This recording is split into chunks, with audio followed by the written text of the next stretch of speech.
천국에서 큰 자라는 제목으로 함께 말씀 나누겠습니다.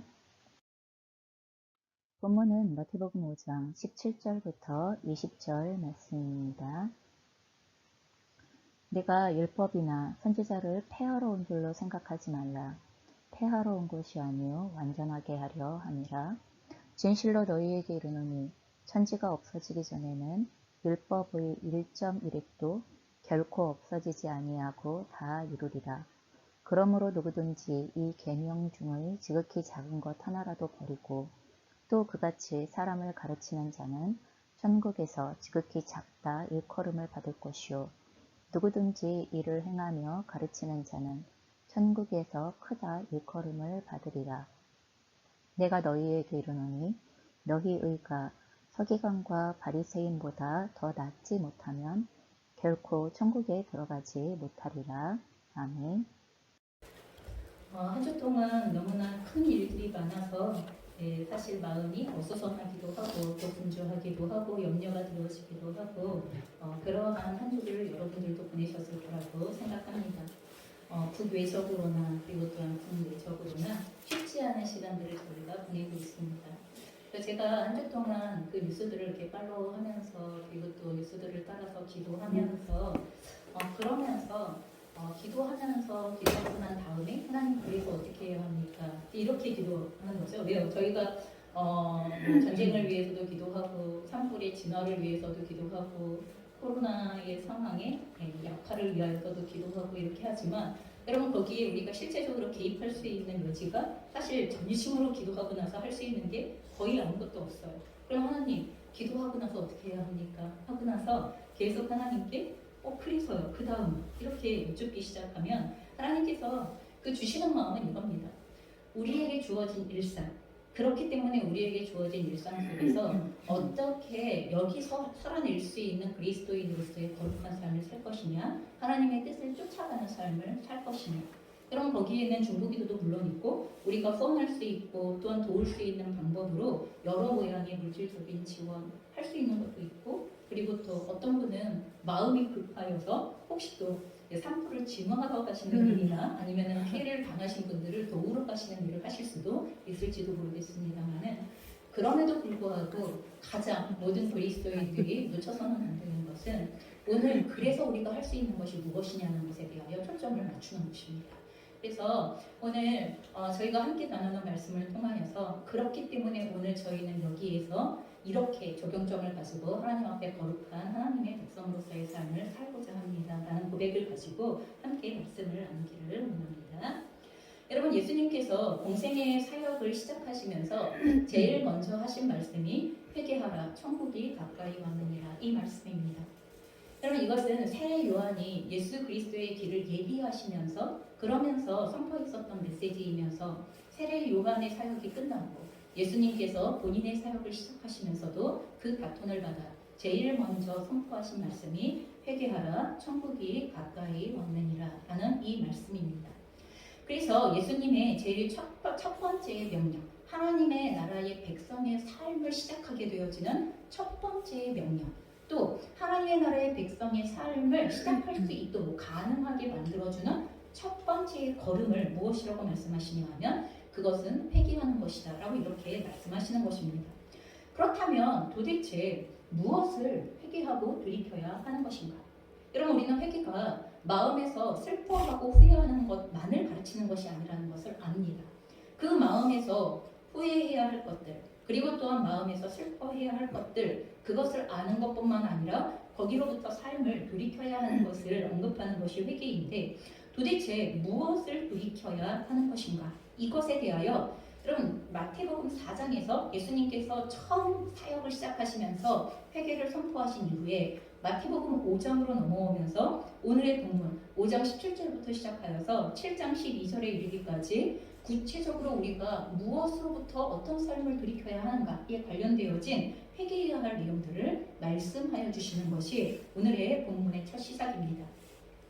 여러분 오늘의 본문에서 아까 우리가 함께 읽었던 것처럼 예수님은 율법과 선지자 여러분 신약이 율법과 선지자라고 하는 말은 구약 전체를 의미하는 지칭하는 그러한 용어입니다. 그래서 구약 전체의 성경을 예수님께서 완전하게 이루려고 한다라고 예수님이 오신 목적에 대하여서 내가 율법을 폐하러 온 것이 아니라 내가 율법을 완전하게 이루려 한다라고 이렇게 말씀하시면서 오늘의 가르치심을 시작하십니다. 여러분, 이렇게 말씀을 완전하게 이루려 한다라는 것은 다른 말로 바꾸면 예수님 당시 종교 지도자들과 유대인들이 구약의 말씀을 완전하게 지키고 있지 않았다는 것입니다. 실제로 그들은 구약의 말씀을 불완전하게 이루고 있거나 잘못 이루고 있었다는 것을 말씀하시는 것입니다. 그들은 구약의 하나님의 말씀을 자기 임의적인 입맛에 맞게 해석하였고, 그리고 또한 그들이 만든 세워놓은 전통들보다도 하나님의 말씀으로서의 구약의 말씀을 훨씬 더 업신여기거나 아니면 간과하거나 너무 가볍게 취급하기 시작했다는 것을 말씀하시는 것입니다. 그래서 그들은 율법을 외식적으로 실천하였고 본질적인 의미에 접근하여서 그 본질적인 의미를 중심으로 해석하지 않았습니다. 그리고 그 율법을 자기의 영광을 얻는 수단으로 사용하기 시작했습니다. 그렇기 때문에 예수님은요, 하나님의 말씀의 본래의 뜻으로부터 벗어나서 살아가고 있는 그 삶을 돌이키라고 오늘 명령하고 계시는 것입니다. 회개해야 할 구체적인 내용이 뭐냐? 구약을 통하여 하나님께서 하나님의 백성들에게 주신 하나님의 말씀의 본래의 뜻으로부터 벗어나 있는 삶의 내용들을 돌이키라는 거예요. 그래서 그들의 죄악상을 드러내고 그들이 돌아가야 할 바르고 진정한 하나님의 뜻이 무엇인가? 하나님의 의도가 무엇인가? 하나님이 그 말씀을 하시는 구체적인 삶의 내용은 도대체 어떻게 살아가야 하는 것인가? 이것을 가르치시고자 하신다는 것입니다. 예수님은 이와 같이 우리가 돌이켜야 할 삶의 내용, 하나님께서 율법을 주신 본질적인 의도에 해당되어지는 내용을 지키는 삶에 대하여, 그것을 돌이키는 삶에 대하여 그것이 바로 바리새인과 서기관보다 더 큰 의이다 라고 이렇게 말씀하세요. 더 나은 의이다 라고 이렇게 얘기하십니다. 여러분, 그래서 바리새인과 서기관들이 지키고 있었던 의보다 더 뛰어난 의라는 개념이 아닙니다. 그것은 한 단계 높은 의, 이런 얘기를 하는 게 아니라 이 의가 잘못되어졌기 때문에 올바른 의가 무엇인가에 대하여 말씀하시겠다는 이야기를 하고 계시는 것입니다. 자, 그래서 5장에는요, 마태복음 5장에는 당시 유대인들이 회개하고 돌이켜야 할 구체적인 내용으로서의 6가지의 하나님의 율법에 대하여 예수님께서 재해석하고 계시는 내용이 기록이 되어져 있습니다. 6가지 모두 당시 사람들이 구약에 명하셨던 하나님의 율법을 어떻게 이해하고 있었는가에 대하여서 예수님께서 그들이 이해하고 있는 방식을 설명해 주시고, 그 이해하고 있었던 방식과 행하고 있었던 방식이 왜 잘못되어져 있었던 것인가에 대하여서 하나님께서 그것을 다시 한번 해부해 주시고 해석해 주시고 본래적인 의미들을 가르쳐 주시면서, 그렇기 때문에 마지막으로 어떻게 이 율법을 지켜야 하는가, 그 너희가 알고 있는 율법을 어떻게 지키는 게 맞는 삶인가 하는 것에 대한 우리가 순종해야 할, 하나님의 백성들이 순종해야 할 그 명확한 명령을 가르쳐 주시는 것이, 이것이 6가지의 율법을 해석하는 형태로 되어져 있다는 것을 기억하시면 좋겠습니다. 저희는 오늘 이 6가지의 내용을 간단하게 살펴볼 겁니다. 원래 저희가 산상수훈의 말씀들을 나누면 하나하나를 굉장히 깊게 구체적으로도 살펴볼 수 있지만, 오늘은 이에 대하여 간단한 본질의 의미들을 살피고 지나가고자 합니다. 첫 번째의 내용은 무엇이냐 하면 살인입니다.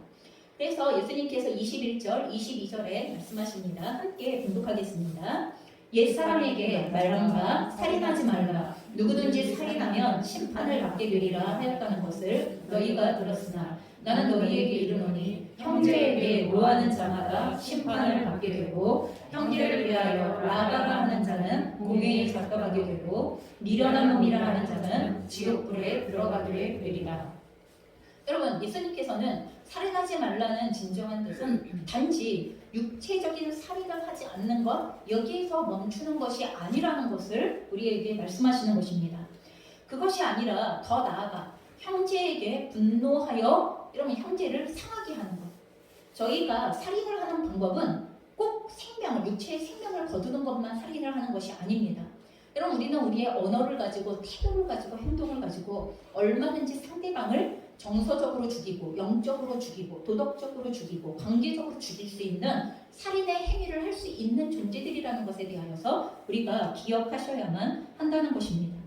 그래서 형제에게 분노함으로 상하게 하거나 욕설 등을 통하여서 형제를 멸시함으로써 그 관계를 깨뜨리고 그 형제에게 모멸감을 주거나 그 형제의 자존감을 상하게 하거나 그 형제의 정체성에 대하여 흠집을 내기 시작하거나 여러분 이와 같은 내용들이 그 형제를 사랑하지 못하고 그 형제를 죽이는 행위라고 말씀하시는 것입니다.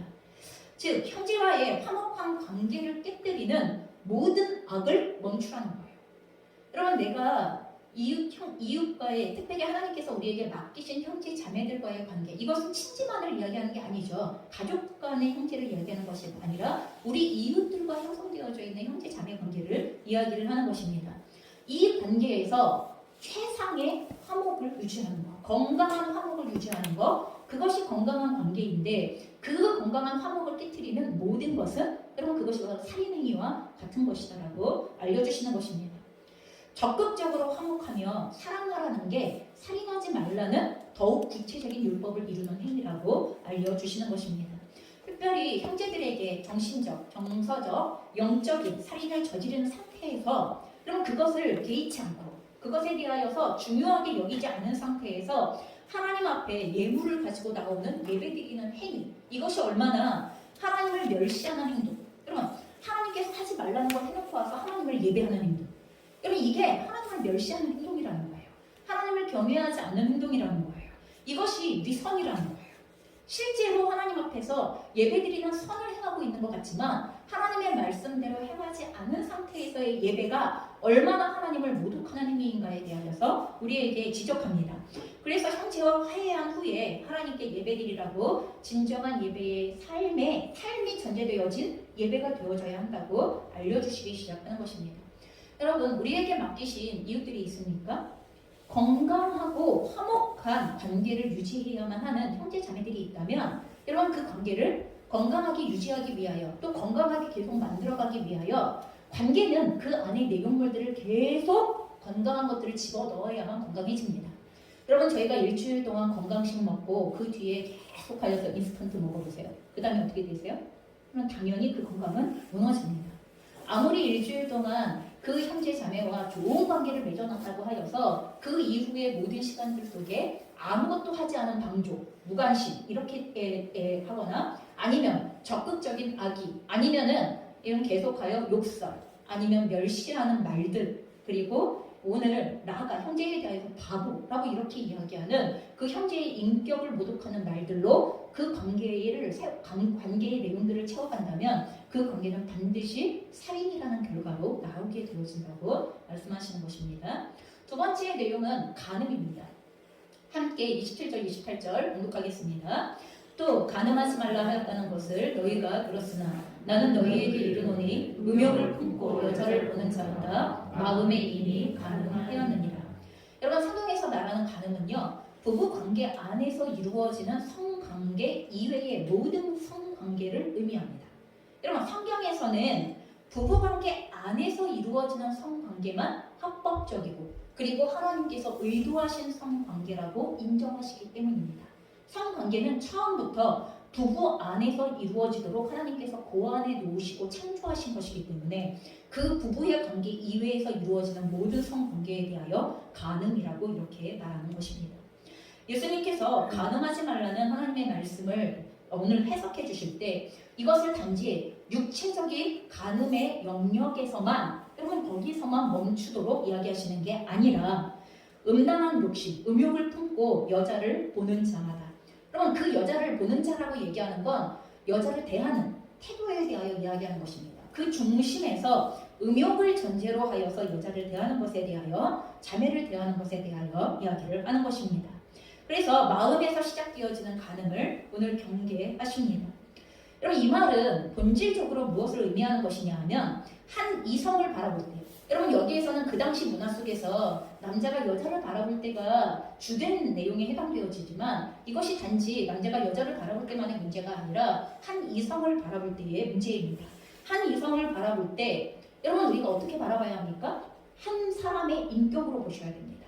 한 사람의 인격으로서 사랑받아 마땅한 존재로서 올바르고 건강한 사랑을 받아야 할 마땅한 존재로서 우리는 그 한 사람을 대면하는 법을 배워야 하는 것이 이것이 동성이건 이성이건 간에 한 사람을 대하는 예의이고 한 사람을 대하는 올바른 관계입니다.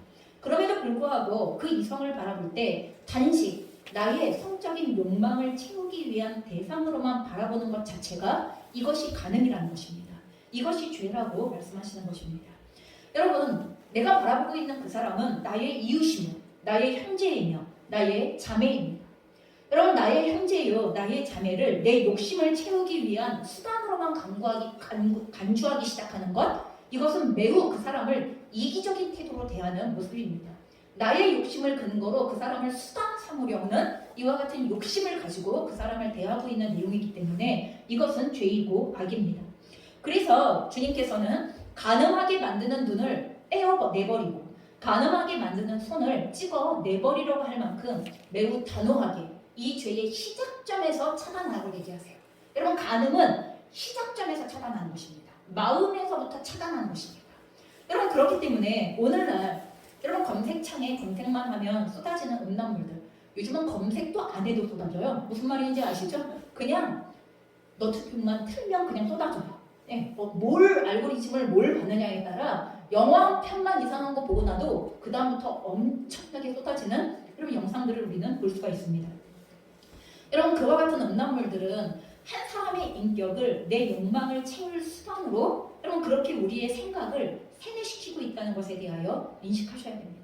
그 영상을 바라보면 바라볼수록 그 영상을 보고 있으면 보고 있을수록 그래도 되는구나, 그럴 수 있는 거구나, 다 그렇구나. 여러분 점점 이렇게 세뇌되어져 가기 시작하는, 세뇌되어져 간다는 게 뭐예요?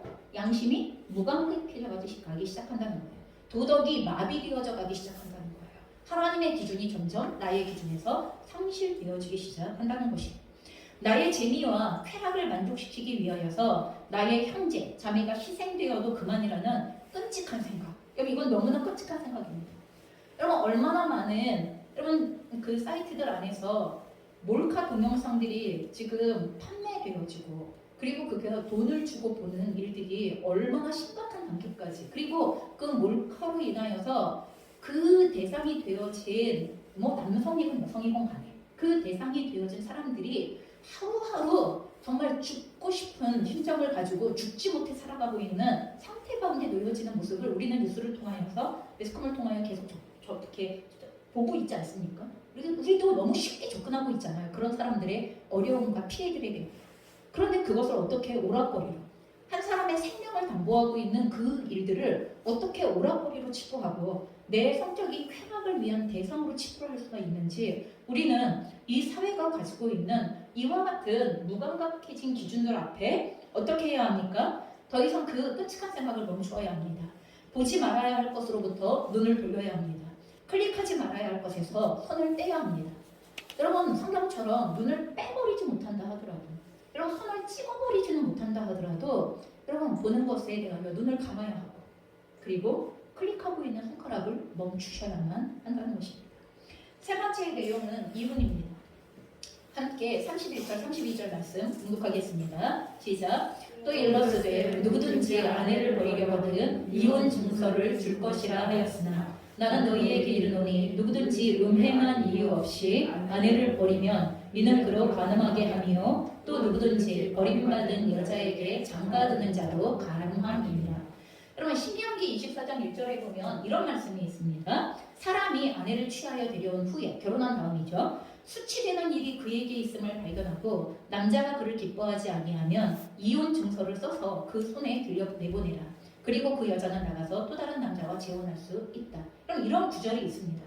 근데 이 구절에서 뭐가 문제가 되어지냐 하면, 여러분 그 남자가 생각하기에 수치되는 일이 그에게 있음을 발견하고 남자가 그를 기뻐하지 아니하면, 이 부분이 문제가 되는 것입니다.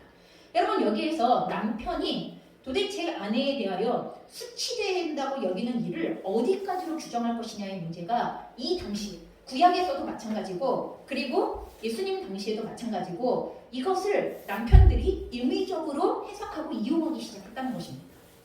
여러분, 남편의 입장에서, 남자의 입장에서 그 아내에 대하여서 내버릴 수 있는 이유를 이 수치가 되어지는 일로 내가 기뻐하지 않는다라고 뭐라도 어떤 내용이라도 갖다 붙이기 시작하면 여러분 그 아내를 내어 쫓을 수 있는 상황이 돼버린 게 이게 문제가 된 것입니다. 여러분 그래서 구약시대나 이런 상황이 되어진 것 때문에 구약시대의 말라기에서는요 이런 말씀이 있습니다. 말라기 2장 16절인데 나는 이혼하는 자를 미워하느니라. 하나님께서 이게 얼마나 만연이 되어져 있으면 신명기의 말씀을 가지고서 이것을 임의대로 자의적으로 해석하여서 아내를 버리는 일을 밥 먹듯이 하는 문화가 사회 풍토가 형성이 되어져 버렸기 때문에 말라기에서는 하나님께서 강력하게 이렇게 나는 이혼하는 자를 미워하느니라까지 말씀하시는 것입니다. 구약시대나 예수님 당시 이혼 증서를 받고 집에서 쫓겨나가는 여자들은 대부분 경제적인 능력이 없습니다. 여러분 이 당시 시대에 여인들이 경제적인 능력을 가지고 있을 이유가 없습니다. 그렇게 살지 않았으니까.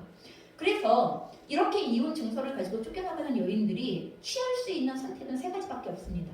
하나는 인심 좋은 친척집에 붙어 살면서 그 집 하인처럼 살아가는 거예요. 그 집에 노예나 일해주는 사람처럼 그렇게 살아가면서 경제적인 부분들을 해결하는 것입니다. 두 번째, 여러분 눈에 드는 남자를 만나서 두 번째 재혼을 하는 것입니다. 여러분 재혼한다고 하여서 그건 결혼 생활에 온전할 수 있겠습니까? 이미 한 번 버림받았던 여자입니다. 그 버림받았던 여자를 취한 남자가 이 여인을 정상적인 인격적인 여인으로 대우하겠습니까? 그럴 리가 없습니다. 세 번째 방법이 무엇입니까? 이 여인이 몸을 파는 여인, 창녀로 살아가고 있었다는 것입니다.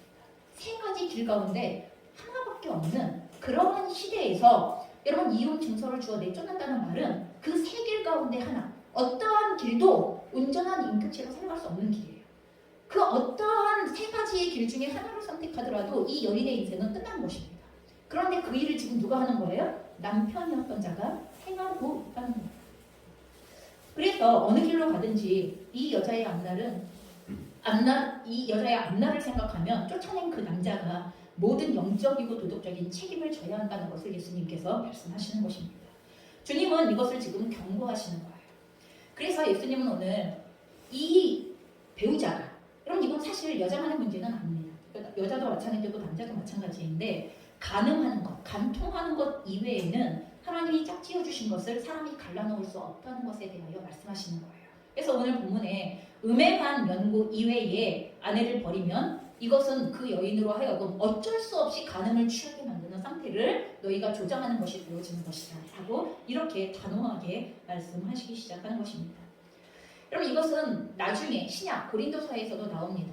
이혼이 가능한 이유 중에 하나가 무엇이냐 하면 여러분 사실 유일한 이유기도 합니다. 그럼 그것이 무엇이냐 하면 음행한 연고입니다. 그렇다고 하여 성경이 음행한 배우자는 무조건 이혼해야 된다 이렇게 얘기하는 건 아니에요. 그럼에도 불구하고 사랑함으로 용납하고 살 수 있는 사람은 살아도 됩니다.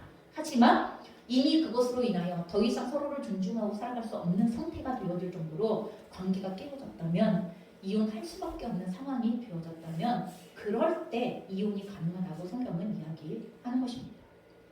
자, 예수님은 이혼 증서를 주라는 율법의 명령을 사람들이 완악하게 이용하고 그리고 버림당하게 되어지는 이 여인들을 보호하기 위하여서라도 구약에서 그나마 이 이혼 증서라도 주지 않으면 이 여인들이 그 다음 재혼이라도 할 수 있는 길이 막혀버리니까 그래서 이 여인들을 보호하기 위하여서 이혼 증서라도 주라고 했던 말을 이혼 증서만 주면 무조건 어떻게 이혼해도 된다는 식으로 받아들이는 이 당시의 사회의 기준들에 대한 남편들의 횡포에 대하여서 이것을 정확하게 하나님께서 경고하시는 것입니다. 여러분 이 가늠하지 말라는 말씀의 본뜻은요. 하나님 앞에서 결혼을 약속한 남편과 아내가 이혼하지 않고 서로 용서하고 용납하며 사랑하는 것이 진정한 하나님께서 원하시는 뜻이라는 것을 알려주시는 거예요. 할 수 있다면 이혼하지 않으셔야 됩니다. 되도록 이혼하지 않으셔야 됩니다. 하나님의 명령에 합당한 내용이 아니면 이혼하지 마십시오. 여러분 그래야 사랑을 배웁니다. 그래야 사랑이 무엇인가를 배우고 사랑하는 법을 배우고 사랑의 본질을 배우게 되어집니다. 자, 네 번째 내용은 거짓 맹세에 해당되어지는 것입니다. 33절과 34절인데 함께 공독하겠습니다. 또 옛사람에게 말한 바 선맹세를 하지 말고 내 맹세한 것을 주께 지키라 하였다는 것을 너희가 들었으나 나는 너희에게 이르노니 도무지 맹세하지 말지니. 여러분 이 말씀은 십계명의 제3계명과 연결되어집니다. 3계명은 너는 너의 하나님 여호와의 이름을 망령되이 일컫지 말라라는 계명입니다. 기억하십니까? 그러면 이 말씀을 지금 풀어서 설명해 놓은 것이 바로 이 본문에 해당되어지는 것입니다. 근데 여러분, 이 맹세에 관련되어진 율법이 이 말씀 그대로 33절 그대로가 성경에 기록되어져 있는 곳은 없습니다. 왜냐하면 이 33절의 말씀은 율법에 있는 내용 두 개가 합쳐진 것이기 때문에 그래요. 첫 번째의 말씀은 무엇이냐면 레위기 19장 12절의 말씀인데, 레위기 19장 12절에는요 너희는 내 이름으로 거짓 맹세함으로 내 하나님의 이름을 욕되게 하지 말라. 나는 여호와니라. 그럼 이렇게 기록이 되어져 있습니다. 여러분, 하나님의 이름으로 거짓 맹세를 하는 이유가 왜 그렇겠습니까? 내 유익을 위해서예요. 나를 보증하기 위해서요. 내가 하는 말에 대한 신뢰성을 부여하기 위하여서 하나님의 이름을 가져다가 쓰기 시작하는 게 이게 사람들이 하나님의 이름을 쓰는 방식인데, 문제는 뭐냐 하면 실제로 얼마나 많은 사람들이 자기 이기적인 목적 때문에 거짓 맹세를 하는 거기에다가 하나님의 이름을 가져다가 덧붙임으로써 그게 마치 진짜인 것처럼 위장하고자 하는 이와 같은 동기들을 가지고 있기 때문에 오늘 레위기는 이 말씀을 가지고서 실제 너희는 하나님의 이름으로 헛된 맹세를 하지 말아라 라고 이렇게 강력하게 이야기를 하고 있는 것입니다. 또 하나 구약의 말씀은 민수기 30장 2절입니다. 이 민수기 30장 2절에는 사람이 여호와께 서원하였거나 결심하고 서약하였으면 깨뜨리지 말고 그가 입으로 말하는 대로 다 이행할 것입니다 라고 함으로써 여러분, 하나님의 이름을 걸고 맹세한 것이 설사 있다면 여러분, 그것은 해가 되더라도 지키라는 거예요. 약속을 지키라는 거예요. 하나님 앞에 약속한 것을 지키라고 강력하게 요구하고 있는 것입니다. 하나님을 믿는 유대인들이 하나님의 이름으로 거짓 맹세를 하는 것은 분명하게 율법에서 금지하고 있는 사항임을 유대인들도 알아요. 예수님 당시의 유대인들도 알아요. 그렇기 때문에 하나님의 이름 자체를 거론하고 맹세하는 일은 잘하지 않습니다. 근데 뭘 하냐 하면 하나님을 대신하여 하나님이 계신 하늘, 이런 거요. 하나님이 계신 성전. 네, 하나님이라는 이름을 쓰고는 싶지만 참으로 거룩하신 이름 그 자체를 쓸 수는 없다 보니까 하나님이 계신 하늘, 하나님이 계신 성전을 근거로 하여서 맹세하는 일들이 비일비재하게 일어나게 되었다는 것입니다. 그래서 거짓말을 하는데, 거짓 맹세를 하는데 하늘과 예루살렘 성전을 두고 거짓말과 거짓 맹세를 하는 그 일들에 대하여 멈추라는 것입니다. 여러분, 결론적으로 예수님께서는 옳은 일이면 옳다고 얘기하고, 그럼 그것에서 더 지나가지도 말고 모자라지도 말게 옳은 일이면 옳다고 얘기하고 그른 일이면 그르다고 이야기하라고 이 본문의 마지막에 언급하고 있습니다. 자기의 이기적인 목적을 위하여서 하나님의 이름을 들먹이면서 자신을 변호하고 합리화하기 위하여서 하나님의 이름을 이용하는 일을 멈추고 적어도 하나님 앞에서 약속한 것은 반드시 지키며, 여러분, 그것이 하나님을 존중하는 일이고 하나님을 높이는 방법이라는 것을 기억하셔야 합니다. 여러분, 지금도 우리는 우리의 삶 가운데에서 하나님의 이름을 근거로 하여서 나를 변호하고 합리화하려는 모든 시도들을 멈추십시오. 여러분, 우리가 어떤 것을 약속하는 거 그러면 할 때가 있습니다. 하지만 그 약속하는 것 이상의 맹세를 하는 것에 대하여서 여러분, 내일 일, 오늘 일도 장담하지 못하는 인간이 도대체 뭘 맹세할 수 있다는 것입니까? 도대체 뭐가 확실한 게 있어서 뭘 맹세할 수 있다는 거예요? 여러분, 맹세한 것에 대하여서 여러분께서 지키실 수 있는 힘이 있으세요? 지키실 수 있는 능력이 있으세요? 오늘 일도 모른다니까요, 우리는. 오늘도 그 약속을 해놓고조차 우리는 어떻게 될지 알지 못하는 인생을 살아요. 단지 마음을 다하여 하는 약속까지 우리가 할 수 있는 것일 뿐입니다. 그러면 그 이상의 어떤 것도 맹세하는 것으로서 나의 이기적인 목적을 합리화하거나 나를 변호하려고 하는 일들을 멈추십시오. 거기다가 대고 하나님의 이름을 망령되이 일컬어 마치 그분이 그렇게 하신 것처럼 말하는 법을 멈추셔야만 합니다. 여러분, 그래서 어떤 순간부터 많은 그리스도인들이, 특별히 신비주의적인 그리스도인들이 내가 하고 싶어하는 말을 거기에 당위성을 부여하고 싶다 보니까 하나님이 그렇게 말씀하셨어요. 하나님이 그러라고 하셨어요. 여러분, 이렇게 말하기 시작하는 건 잘못되어진 것이죠. 여러분, 이건 잘못되어진 것입니다. 실제로 내가 하고 싶어 하는 말에 대하여서 하나님의 말씀을 그냥 일부를 갖다가 떼어다가 붙여서 성경에 또 그렇게 있으니까 이렇게도 말씀하시면 안 됩니다. 그 성경의 본문이 전방 문맥 가운데에서 무엇을 말씀하시고자 하시는 것인가에 대한 명확한 의도를 이해하시고 그것을 순종함에 합당한 이야기로 우리는 하나님의 말씀을 인용하셔야 되고 그리고 하나님의 이름을 말씀하셔야만 한다는 것입니다. 얼마나 많은 지금 대중 집회들에서 특별히 자기들의 정치적인 목적을 이루기 위하고 그리고 자기들의 원하는 바를 사람들에게 설득시키기 위하여서 하나님의 이름을 거론하고 하나님의 이름을 망령되이 일컬으면서 말하기 시작하는 얼마나 많은 이상한 지도자들을 우리가 보고 있는가를 여러분 우리 시대에서 깨어 근신하시면서 분별하시기를 바랍니다. 다섯 번째는 악을 갚음에 관련되어진 문제입니다.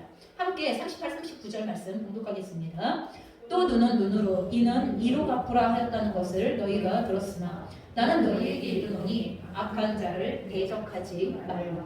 여러분 눈은 눈으로 이는 이로 갚으라. 여러분 이 말씀의 의도는요 법의 공평함에 관련되어져서 언급하고 있는 내용이에요. 법이 얼마나 공평해야 하는가에 대하여 말씀하시면서도 죄가 확산되어지는 것을 저지하기 위하여서 하나님께서 말씀하시는 거예요. 이게 무슨 말이냐 하면 여러분 누가 나에게 해를 가했어요. 누가 나에게 한 대를 확 하고 이렇게 쳤어요. 그래서 코뼈가 부러졌어요. 그럼 그러고 나면 내 마음에서는 내 입장에서는 어떤 생각이 들어요? 그 사람의 코뼈만 부러뜨리고 싶으세요? 여러분 그 사람의 코뼈만 부러뜨리기를 원하지 않아요. 무슨 말인지 아시죠? 신기하게 내가 내 코뼈가 부러지면 나는 상대방의 코뼈와 함께 뭐 하나를 더 날려야 돼. 그쵸? 뭐 하나를 더 날려야만 하는 죄의 확산이 일어나기 시작한다는 거예요. 여러분 그래서 눈에는 눈이라는 말은 그만한 해를 입었으면 그것에 대하여서 심판을 할 때, 법적인 심판을 할 때 여러분 그것에 적합한 형량을 내려주어야 한다는 것에 대하여 이야기를 하는 거예요. 누가 나를 해악을 가했으니까 내가 직접 그 사람을 때려서 여러분 이것도 안 돼요. 그래서 이스라엘의 법은 언제나 자기가 직접 그것을 하면 안 돼요. 그것을 재판장에게 이야기를 해서 재판장이 그 이야기를 듣고 고소한 내용을 듣고 그 고소의 대상이 되어진 사람의 상황까지를 살피고 서로 그것에 대하여 확인한 다음에 여러분 심판의 내용, 재판을 통하여서 재판의 결과로서 위해를 강한 것에 합당한 형량을 집행할 수 있도록 해줘야 하는 게 이게 이스라엘의 재판법입니다. 그래서 눈에는 눈, 이는 이로 갚으라라는 이 말씀의 의도를 여러분 잘 생각하셔야 해요. 내가 그만큼 보복해야 돼. 이런 것 때문에 만들어진 의미의 그런 말이 아니라는 것입니다.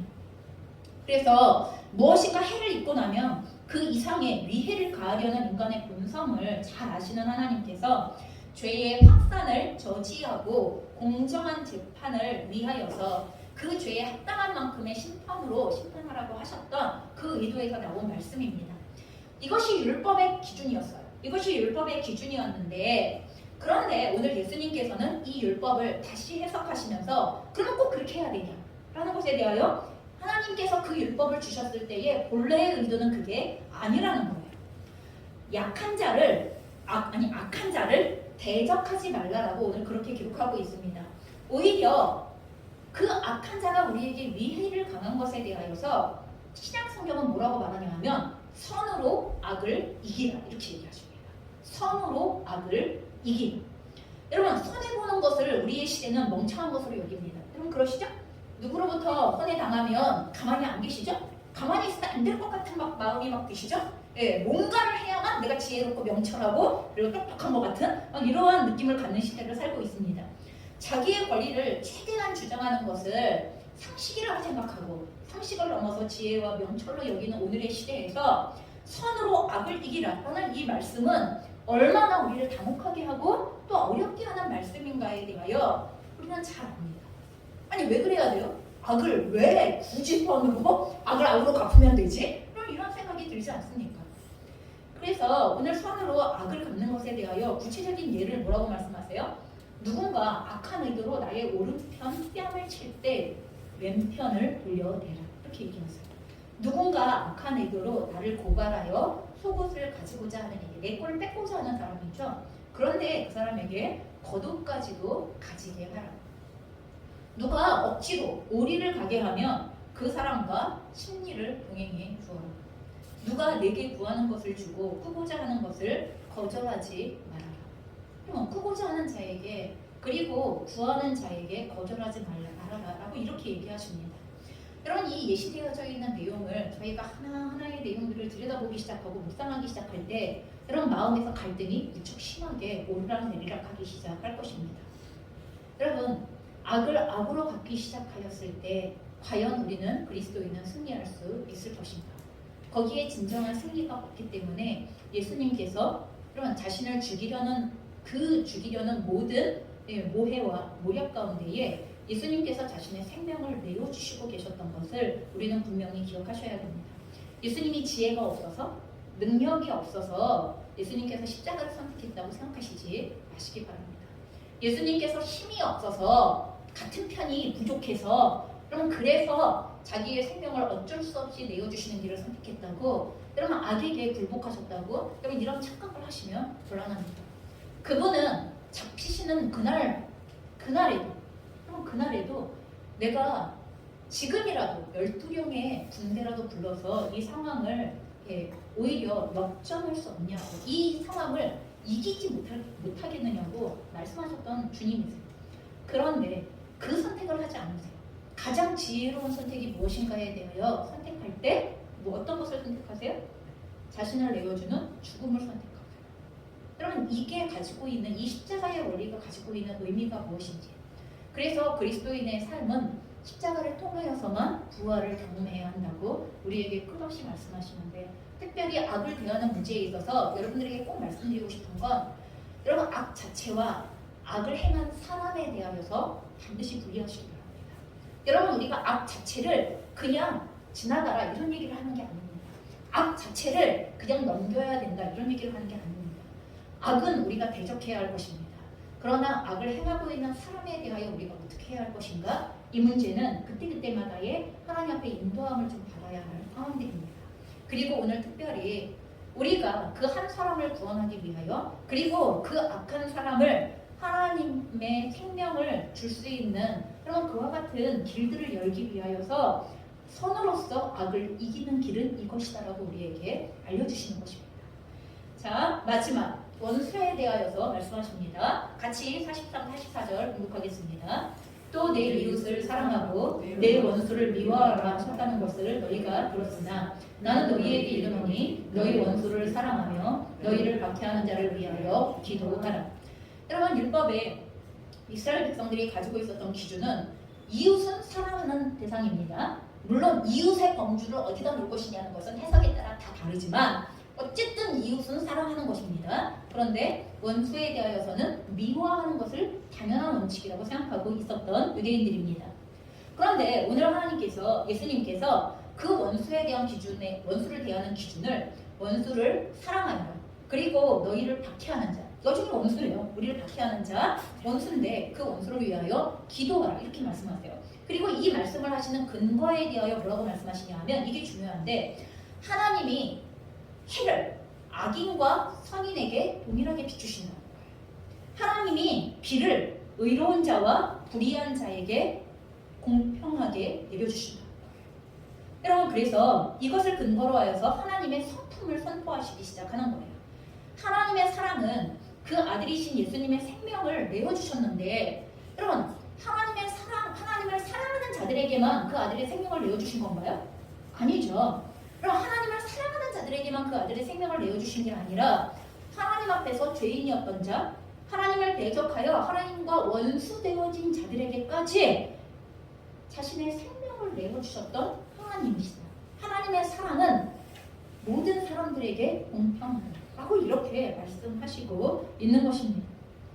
그래서 원수로 살아가는 인간을 위하여서도 동일하게 구원을 주시려는 사랑의 하나님, 그 사랑의 하나님의 성품을 근거로 하여서 오늘 너희가 원수를 이렇게 대해야 한다고 말씀하신다는 것입니다.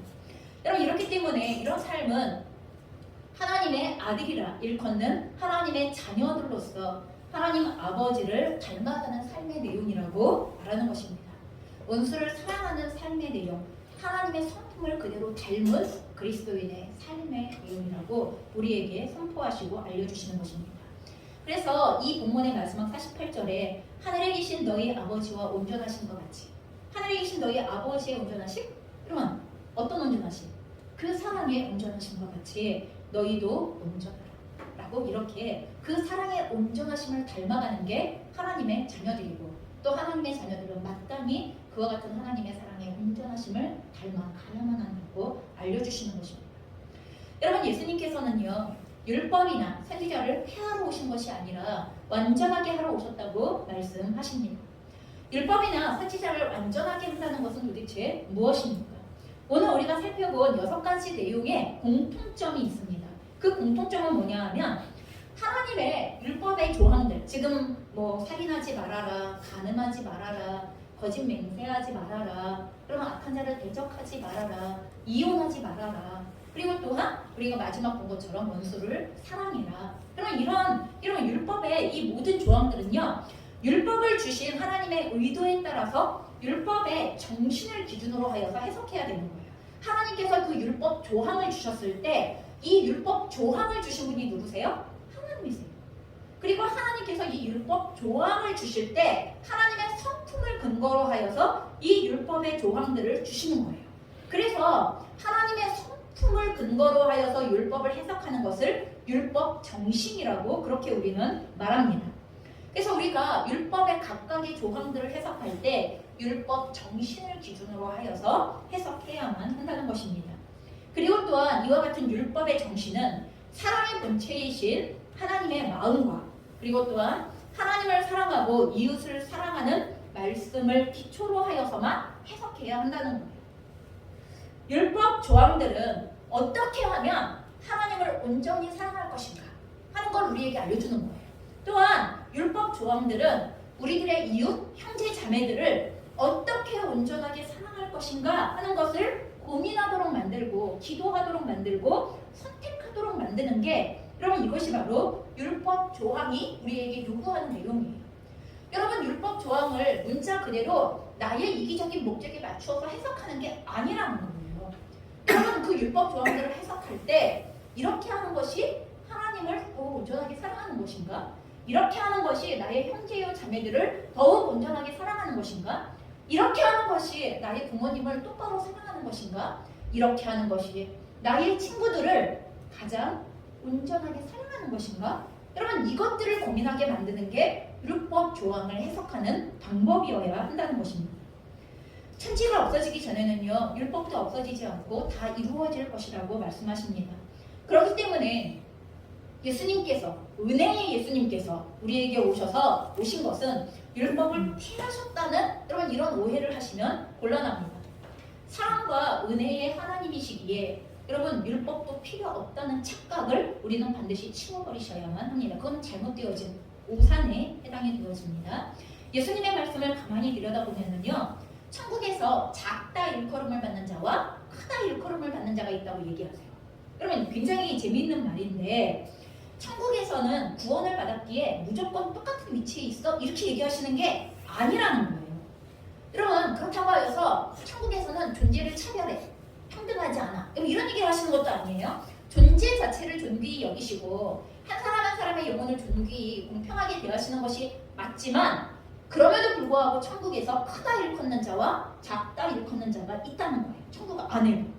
그리고 오늘 사랑으로 율법을 지키고 가르치는 삶을 사는 자, 그러면 이런 사람들이 천국에서 하나님께서 큰 자라고 인정해 주시는 사람들이다라고 말씀하고 있습니다.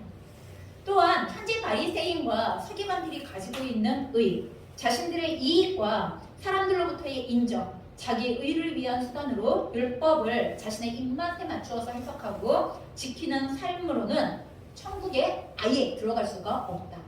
여러분, 그래서 아까 그랬죠. 서기관과 바리새인의 의는 한 3만큼의 의라면, 그럼 우리의 예수님께서 말씀하시는 천국에 들어갈 의는 한 7만큼이야. 지금 이런 얘기를 하는 게 아니라는 거예요. 서기관과 바리새인의 의는 천국을 들어갈 수 없어요. 그건 의가 아니라는 거예요. 그 의는 잘못된 것이라는 거고 본인들은 의라고 말하지만 그와 같은 의. 여러분 율법을 지키긴 지켜요. 지키긴 지키되 이기적인 목적으로 지키는 거. 여러분 이것은 하나님 나라에 들어갈 수 있는 율법을 지키는 길이 아니라는 거예요. 아예 그 길을 끝내세요. 우리는 율법을 지키는 방법을 그와 같은 방법으로 지키기를 포기하셔야 됩니다. 사랑하기 위하여 율법을 지키셔야 합니다.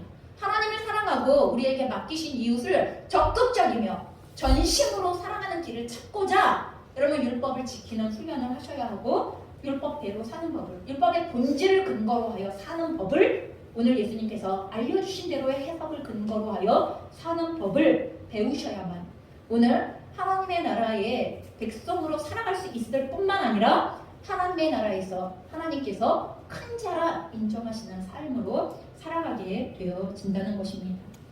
오늘 우리에게 허락되어진 삶과 그 삶에서 만나는 모든 사람들과의 관계를 하나님의 율법에 합당하게 만들고 지키며 누리고 있는지 여러분 적극적으로 살펴보시기 바랍니다. 사랑으로 율법에 합당하게 행함으로 오늘 우리가 누리는 천국에서 큰 자, 담대하게 하나님의 얼굴을 대면하시는 은혜가 매일매일 가득하게 되어지시기를 주님의 이름으로 축원합니다.